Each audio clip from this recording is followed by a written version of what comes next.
Hello बच्चों, welcome back to my channel. Myself Kashish Mida from KM academy. तो last unit आ गई है हमारी, दैट इज ह्यूमन फिजियोलॉजी, जिसके अंदर फर्स्ट चैप्टर आ जाता है हमारे पास breathing and exchange of gases. तो इसके डायग्राम्स देखते हैं। सबसे फर्स्ट जो डायग्राम आ जाता है that is diagrammatic view of human respiratory system. Sectional view दिखा रखा है हमारे पास लेफ्ट लंग का। ठीक है, ये लंग्स का दिखा रखा है, लेफ्ट लंग भी इसने शो कर रखा है। इसके अंदर फर्दर पार्ट्स क्या क्या होते हैं, let is first is epiglottis, इसके बाद आ जाता है लैरिंक्स, ट्रैकिया, ट्रैकिया से होते हुए एयर जाती है ब्रोंकस। ठीक है, ब्रोंकस से होते हुए किसमें जाती है, प्लूरोमेम, एल्वियोलाई के अंदर, एल्वियोलाई फ्लूइड के अंदर एंड ब्रोंक्यूल के अंदर। ठीक है, फर्दर प्रोसेस होती है, यहाँ से आते हुए एयर जा रही है इसके डिफरेंट डिफरेंट पार्ट्स तक। ठीक है, and then left lung show कर रखा है, ये साइड में क्या है, कट एंड ऑफ रिब की फॉर्मेशन कर रखी है, एंड देन जो बीच में पार्ट प्रेजेंट है दैट इज कॉल्ड ब्रोंकस। ठीक है, और जब हम एयर को गेन करते हैं, जैसे कि जब हम क्या करते हैं, स्वेलअप करते हैं, लंग्स हमारे स्वेलअप होते हैं, तो डायफ्राम क्या हो जाता है, नीचे की तरफ बाउंड हो जाता है। ठीक है, ये अपने आप को एरिया जो है वो फूल जाता है। ठीक है, और जब हम ऑक्सीजन को रिमूव करते हैं, बाहर की तरफ वापस गैस निकलती है, तो ये क्या करता है, वापस से अपनी पोजीशन पे आ जाता है।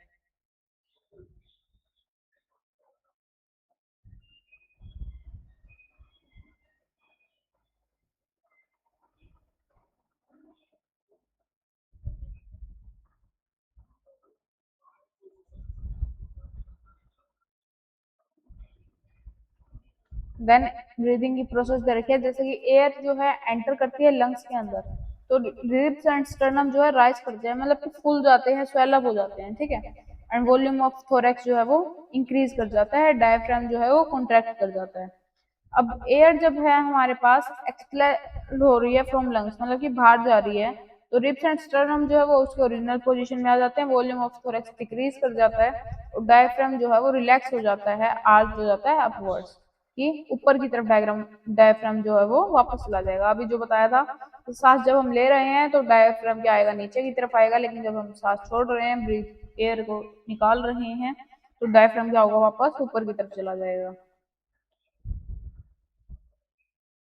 ये टाइडल वॉल्यूम, ये सब चीजें ऐसे ऐसे पढ़ लेना, क्योंकि बहुत इंपॉर्टेंट होती है। Tidal volume, inspiratory reserve volume, expiratory reserve volume, ये नीट के अंदर भी पूछ ले जाते हैं। रेजिडुअल वॉल्यूम कितनी होती है, इंस्पिरेटरी कैपेसिटी कितनी होती है, एक्सपिरेटरी कितनी होती है, फंक्शनल कितनी होती है, वाइटल कितनी होती है, और टोटल लंग कैपेसिटी क्या होती है। इसके बाद है partial pressure of oxygen and carbon dioxide at different parts evolve करता है in diffusion in comparison to those in atmosphere के अंदर। रेस्पिरेटरी गैस की बात करें, O2 और CO2 की केस में बात हो रही है। एटमॉस्फेरिक एयर के अंदर O2 है 159, CO2 है 0.3, एल्वियोलाई के अंदर होती है 104 एंड 40। ब्लड के अंदर डीऑक्सीजनेटेड की बात करें तो ऑक्सीजन होती है 40 और कार्बन डाइऑक्साइड होती है 45। ब्लड के अंदर ही ऑक्सीजनेटेड की बात करें तो ऑक्सीजन होती है 95, CO2 होती है 40, एंड टिश्यूज के अंदर O2 होती है 40 एंड CO2 होती है 45।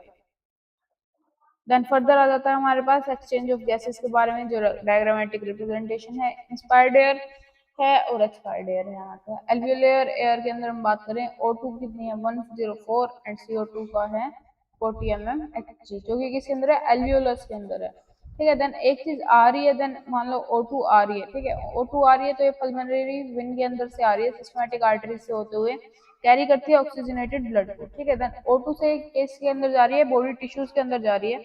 बॉडी टिश्यूज से क्या होती है, CO2 निकलती है, सिस्टमैटिक वेन्स के थ्रू निकलेगी, एंड देन पल्मोनरी आर्टरी से होते हुए CO2 यहाँ से रिमूव हो जाएगी। बहुत ईजी डायग्राम है, अगर फिर भी कहीं पे कंफ्यूजन आती है तो आप कमेंट कर सकते हो, फिर से एक बार और डीपली जाके एक्सप्लेन कर देंगे। ऐसे ही डायग्रामेटिक व्यू दे रखा है section of alveolus with pulmonary capillary के साथ में, जिसके अंदर रेड ब्लड सेल्स प्रेजेंट है, ब्लड कैपिलरी प्रेजेंट है, एल्वियोलर कैविटी प्रेजेंट है। ठीक है, जिसके अंदर क्या है, स्क्वेमस एयर आ रही है और जा रही है, जस्ट एयर का प्रोसेस दिखा रखा है कि एयर इसके अंदर आ रही है और एयर इसके अंदर जा रही है। स्क्वेमस एपिथेलियम के अंदर ऑफ एल्वियोलर वॉल, जो कि वन साइड जितना थिक होता है।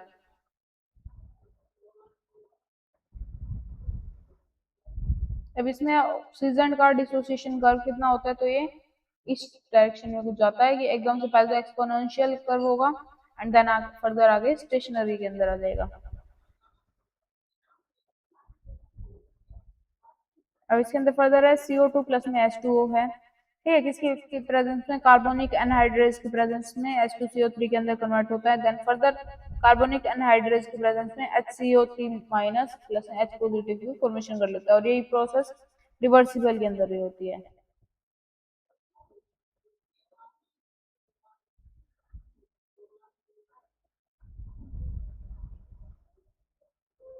तो इसके साथ ही ये चैप्टर भी हम कवर कर चुके हैं। Please like, comment, share and subscribe.